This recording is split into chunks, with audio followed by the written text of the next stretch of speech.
ভালোবাসার অতিপ্রাকৃত গল্প। Love never die. 1 March 2015 Sophia ফ্রান্সের লুভর ইউনিভার্সিটি থেকে স্নাতক সম্পন্ন করে মাত্র 20 বছর বয়সে কর্মজীবনে প্রবেশ করতে যাচ্ছে। কয়েকটা দিন হাতে থাকায় সে গ্রামের বাড়িতে চলে এলো। গ্রামে আসার পর সোফিয়ার দাদি এলিনা মারা যায়। দাদির বয়স তখন 90 বছর। কিন্তু একটি বিষয় সোফিয়াকে অবাক করে দেয়, আর তা হলো মৃত্যুর ঠিক পূর্ব মুহূর্তে সোফিয়ার দাদি অদ্ভুতভাবে সোফিয়ার দিকে তাকিয়েছিল। দাদি মারা যাওয়ার পরে সোফিয়া নিঃসঙ্গতা কাটাতে গ্রামের এক লাইব্রেরিতে যেয়ে বই পড়ে সময় কাটাতে লাগলো। হঠাৎ একদিন একটি বইয়ের মধ্যে সে একটি চিঠি দেখতে পেল। চিঠিতে প্রাপকের ঠিকানা এবং তারিখ দেওয়া, কিন্তু প্রেরকের কোনো ঠিকানা নেই।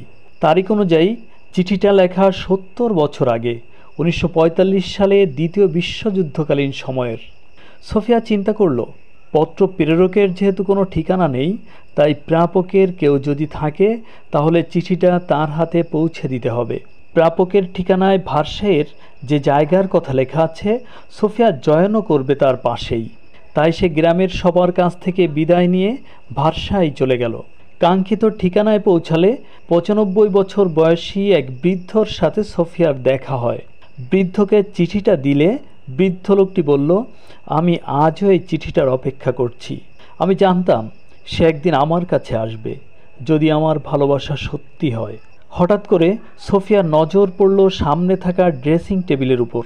দেখল আয়নায় 25 বছর বয়সী এক যুবকের প্রতিচ্ছবি, যে প্রতিচ্ছবি আস্তে আস্তে জীবন্ত হয়ে উঠছে। সোফিয়া দেখল বৃদ্ধ লোকটি বাতাসে মিলিয়ে গেছে।